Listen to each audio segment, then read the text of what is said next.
आणि आता सविस्तर बातमीपत्र पाहूया. तर सुरुवातीलाच एक मोठी बातमी. मुख्यमंत्री एकनाथ शिंदेंवरील विश्वास संपल्याचं वक्तव्य मनोज जरांगे पाटील यांनी केलंय.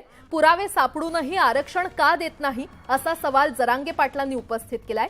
सरकारनं दिलेलं महिनाभरात कायदा पारित करू हे आश्वासन खोटं ठरल्याचं सांगत जरांगे पाटलांनी संताप व्यक्त केलाय.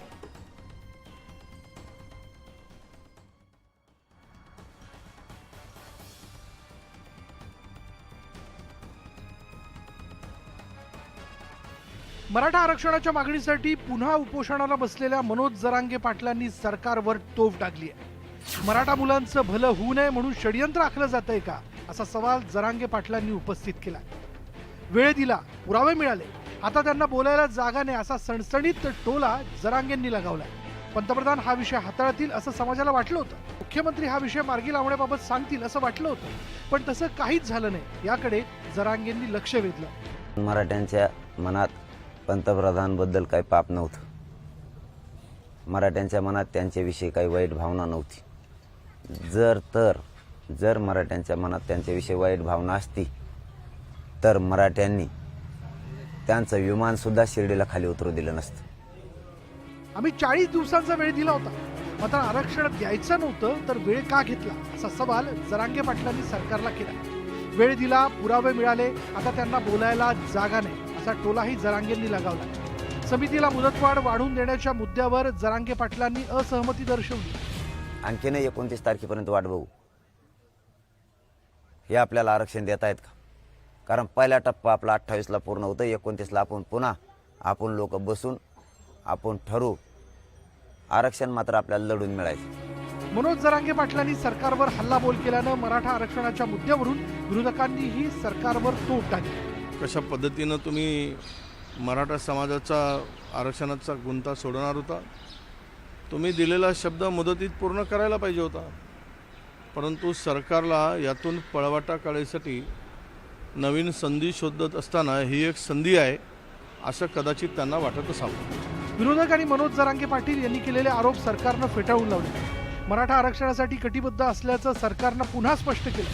मराठा समाजाला आरक्षण टिकणारं दिलं पाहिजे ही सरकारची भूमिका आहे. हे अनेक वेळा शिंदे साहेबांनी सांगितलेलं आहे आणि म्हणून मला असं वाटतं की मुख्यमंत्र्यांचा देखील अगदी ठाम विश्वास आहे की ते आरक्षण देतील आणि मुख्यमंत्र्यांवर पंतप्रधान महोदयांचा विश्वास आहे आणि मुख्यमंत्र्यांनी एकदा जाहीर केल्यानंतर मला असं वाटतं की परत कोणी बोलावं अशी अपेक्षा करणं कितपत योग्य आहे. म्हणून सरकार मराठा आरक्षणाचा तिढा कधी सोडवणार आणि मनोज जरांगे पाटील यांचं उपोषण कधी संपणार याच दोन प्रश्नांच्या उत्तराकडे राज्याचं लक्ष लागलं. Bureau report, news 18 Lokmat. Ajit पवारांची सत्ता असलेल्या पुणे जिल्ह्याच्या बारामती तालुक्यातील माळेगाव सहकारी साखर कारखान्याचा गळीत हंगाम आता वादात सापडलाय. शनिवारी उपमुख्यमंत्री अजित पवार यांच्या हस्ते गव्हाणी ऊसाची मोळी टाकून या गळीमध्ये हंगामाची सुरुवात होणार आहे आणि शनिवारी होणाऱ्या या कार्यक्रमाला मराठा क्रांती मोर्चानं कडाडून विरोध केलाय. अजित पवारांच्या हस्ते मोळी टाकू नये अशी भूमिका मराठा क्रांती मोर्चाच्या कार्यकर्त्यांनी घेतली आहे. मराठा आरक्षणाच्या मुद्द्यावरून सकल मराठा समाज आक्रमक झाला असून राजकीय नेते त्यांच्या निशाण्यावर आलेले आहेत. नेत्यांच्या सार्वजनिक कार्यक्रमावर बहिष्कार टाकण्याची मागणी आता जोर धरू लागली आहे. बारामती तालुक्यातील सगळ्या गावांमध्ये आपण गावबंदी राजकीय नेत्यांना केलेली आहे. माळेगाव सहकारी साखर कारखाना इथं अजितदादांच्या हस्ते जो मोळी पूजनाचा कार्यक्रम आहे त्यांना आम्ही आत्ताच निवेदन देऊन आलेलो आहोत की मराठा समाजाच्या तीव्र भावना बघता अजितदादा असतील, दत्तामामा भरणे असतील यांच्या हस्ते जो मोळी पूजनाचा कार्यक्रम होणार आहे तो कार्यक्रम आपण घेऊ नये. मराठा समाज पूर्ण ताकदीने शेतकरी पुतळ्याजवळ हजारोंच्या संख्येने आम्ही सगळे एकत्र जमणार आहोत. मराठा आरक्षणाच्या मागणीवरून मराठा समाज आक्रमक झालाय. त्याचा फटका आता राजकीय नेत्यांना बसू लागलाय. मनोज जरांगे पाटील यांच्या आंदोलनाला पाठिंबा देत राज्यातील अनेक गावांनी राजकीय नेत्यांना गावबंदी केली आहे. कोल्हापूरच्या गारगोटीत मराठा आंदोलकांनी मंत्री हसन मुश्रीफांना घेराव घातला. मुश्रीफांच्या गाडीचा ताफा अडवून त्यांच्या राजीनाम्याची मागणी त्यांनी केली. तर नांदेडचे भाजपचे खासदार प्रतापराव चिखलीकर अंबुलगा गावात आले असताना त्यांच्या वाहनांच्या काचा फोडण्यात आल्या. आमदार मोनिका राजळे यांना अहमदनगरच्या खरवंडी गावात घेराव घालण्यात आला. तर विधान परिषदेचे विरोधी पक्षनेते अंबादास दानवे यांना पिंपरीमध्ये संभाजी ब्रिगेडनं काळे झेंडे दाखवत विरोध केला.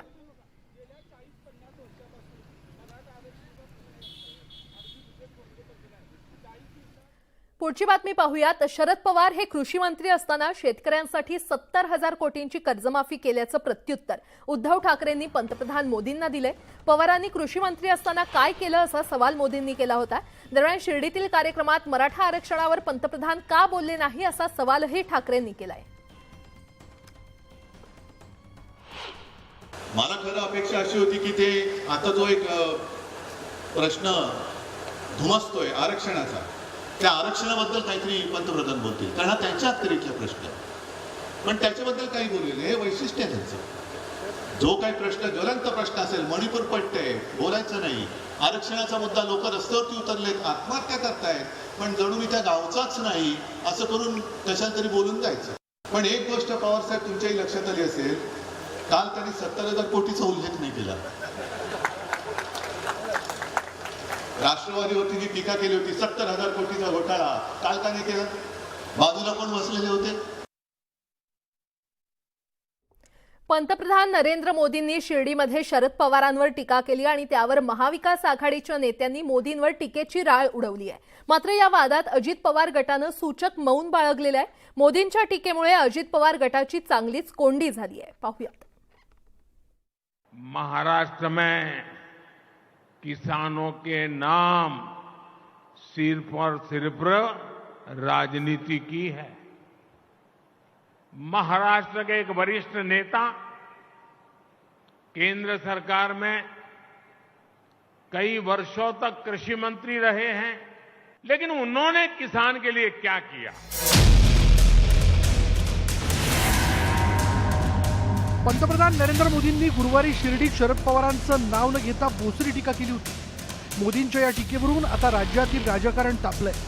शरद पवार गटानं मोदींवर जोरदार शाब्दिक हल्ला चढवलाय.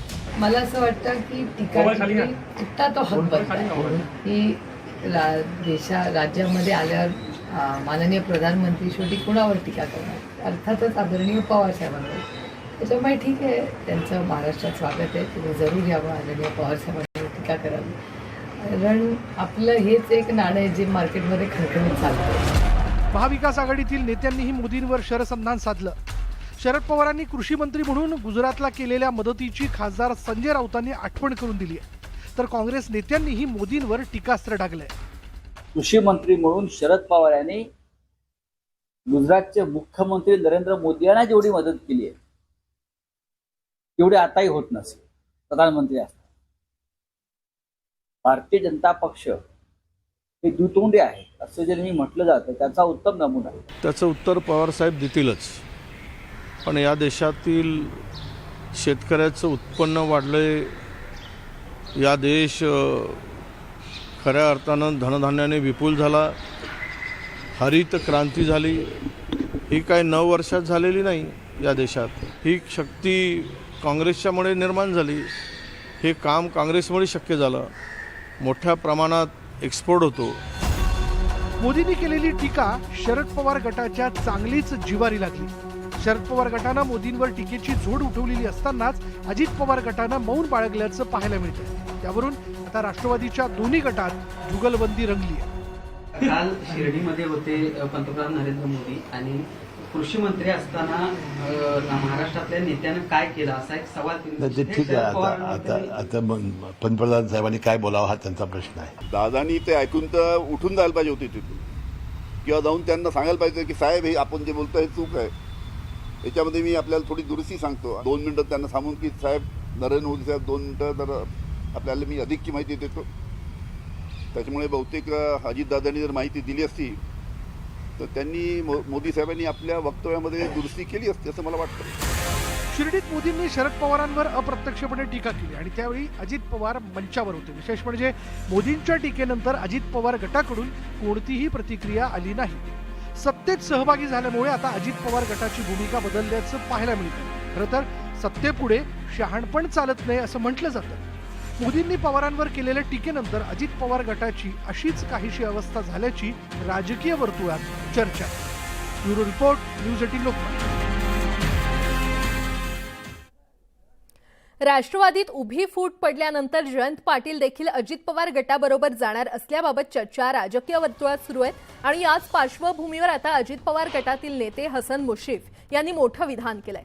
जयंत पाटील यांनीही आमच्याबरोबर शपथ घेतली असती, मात्र काही घटनेमुळे ते थांबले असा दावा हसन मुश्रीफ यांनी केलाय. तसंच आता मी इतिहास सांगत बसत नाही, ते गोपनीय आहे असं मोठं विधान मुश्रीफ यांनी केलंय. त्यामुळे राजकीय वर्तुळात आता चर्चांना उधाण आलंय. आता वास्तविक जयंत पाटील सारख्या माणसानं असं वक्तव्य करणं हे अयोग्य होतं. कारण काही एका घटनेमुळे ते बचावण्यात आमच्यावरून शपथ घेतली असती त्यांनी. तो आता काय मी इतिहास सांगत बसत नाही, ते गोपनीय आहे. परंतु ज्या पक्षाशी आम्ही आज गेलेलो आहोत त्याच्यावर इमान ठेवणं आणि त्यांच्यासाठी जीवाचं दान करणं हे माझा स्वभाव आहे. आता आम्ही भूमिका बदललेली आहे, त्या भूमीशी प्रामाणिक राहणं हे आमचं काम आहे आणि कर्तव्य आहे. जयंत पाटलांना काय आमंत्रण वगैरे दिलं त्यांना? जयंत पाटील साहेब, मी सांगितलं एका घटनेमुळे ते थांबले. ती घटना काही मी तुम्हाला सांगणार नाही, मी कधीतरी सांगेन, कारण मी इथिक्स पाळणारा माणूस आहे. ड्रग्ज माफिया ललित पाटील प्रकरणात ससून रुग्णालयाचे अधिष्ठाता संजीव ठाकूर यांच्यावर सुरुवातीपासूनच आरोप होत आहेत. आता तर ललित पाटील याच्यावर संजीव ठाकूरच उपचार करत असल्याचे रेकॉर्ड समोर आलेत. कित्येक वेळा विचारून देखील संजीव ठाकूर यांना याबाबत गोपनीयतेच्या नावाखाली स्वतःची कातडी वाचवायचा प्रयत्न त्यांनी केला. पण कागदपत्र समोर आल्यानंतर ललित पाटील प्रकरणात त्यांचा थेट संबंध असल्याचं उघड झालंय आणि आता त्यामुळे त्यांच्यावर कारवाईची मागणी होतीये. ड्रग्ज माफिया ललित पाटील ससून रुग्णालयातून पसार झाल्यानंतर या रुग्णालय प्रशासनावर प्रश्नचिन्ह उपस्थित झालंय. या रुग्णालयाचे अधिष्ठाता संजीव ठाकूर यांच्या या प्रकरणातील संभाव्य सहभागाविषयी सातत्यानं चर्चा होते. या संपूर्ण प्रकरणाची चौकशी करण्यासाठी आरोग्य विभागानं चौकशी समिती नेमली होती. या समितीनं आपला अहवाल राज्य शासनाकडे सुपूर्द केलाय. दरम्यान संजीव ठाकूर यांनी ललित पाटीलवर उपचार केल्याच्या नोंदी समोर आल्या. या पार्श्वभूमीवर ठाकूर यांच्यावर कारवाई करण्याची मागणी आमदार रवींद्र धंगेकर यांनी केली आहे. संजीव ठाकूरच्या आश्रयाखाली तो ससूनमध्ये 9 महिने अंमली पदार्थ विकत होता, 25 तारीख हॉटेलमध्ये जात होता, वेगवेगळ्या फ्लॅटवर जाऊन ISC करत होता. अशी चित्रफित आपल्यापर्यंत मागच्याच काही दिवसामध्ये मिळालेली, जेणेकरून ललित पाटील प्रकरणात संजीव ठाकूरांना आतापर्यंत अटक व्हायला पण होती. ससून रुग्णालयात सुरू असलेल्या अनागोंदीच्या पार्श्वभूमीवर शुक्रवारी विरोधी पक्षनेते अंबादास दानवे यांनी ससून रुग्णालयाला भेट दिली. यावेळी दानवे यांनी विचारलेल्या प्रश्नांची उत्तरं देण्याचं संजीव ठाकूर यांनी टाळलं. ललित पाटीलवरील उपचाराविषयी विचारलं असता ठाकूर यांनी उडवाउडवीची उत्तरं दिली. त्याच्याशी दूरध्वनीवर बोललो होतो आणि आजही प्रत्यक्ष त्यांची भेट घेतलेली आहे. सुस्पष्टपणे ते काही बोलत नाही, परंतु निश्चित त्यांचा किंवा त्यांच्या सहकाऱ्यांचा या सगळ्या प्रकरणात हात आहे हे स्पष्ट आहे. संजीव ठाकूर यांच्या विरोधात अनेक तक्रारी असूनही राज्य सरकार त्यांना का पाठीशी घालतंय? ठाकूर यांच्या मागे कुणाचं राजकीय पाठबळ आहे आणि कोण ठाकूर यांना वाचवण्याचा प्रयत्न करतंय असे एक ना अनेक प्रश्न अनुत्तरित आहेत. व्हिडिओ जर्नलिस्ट सचिन हंसाटेसह वैभव सोनावणे, न्यूज 18 लोकमत, पुणे. आणि यासोबतच इतरही काही महत्त्वाच्या बातम्या आपण पाहणार आहोत. तुर्तास एक छोटासा ब्रेक घेऊन लगेचच परत येतोय. पाहत रहा न्यूज 18 लोकमत. ब्रेक नंतर आपलं पुन्हा एकदा स्वागत. पुढची बातमी पाहूयात. गुहागरचे आमदार भास्कर जाधव यांनी चिपळूण या मतदारसंघातून लढण्याची इच्छा व्यक्त केली आहे. चिपळूण मतदारसंघात राष्ट्रवादीचे शेखर निकम विद्यमान आमदार आहेत. निकम यांनी अजित पवार गटाला साथ दिली आहे. चिपळूण संगमेश्वर मतदारसंघात भास्कर जाधव हे पुन्हा सक्रिय झालेत आणि त्यामुळे शिवसैनिकांमध्ये उत्साहाचं वातावरण आहे.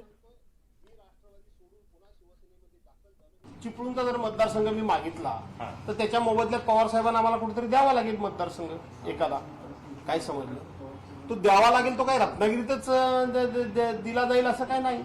एखाद्या ठिकाणी त्यांचं वर्चस्व आहे, तिथं आमचा माणूस थोडा कमकुवत असेल तिथे आम्ही देऊ, विचार करू, काय अडचण नाही. असं नाही म्हणता गुहागर 100% सेना लढवेल. चिपळूण नाही मी सांगू शकत. मी तुम्ही म्हटलं तुम्ही लढवाल का म्हणून मी सांगितलं, माझी इच्छा आहे. निर्णय. आणि यासोबतच महाराष्ट्राची खबरबात मध्ये वेळ झाली इथेच थांबण्याची. मात्र ताज्या बातम्यांसाठी पाहत रहा न्यूज 18 लोकमत.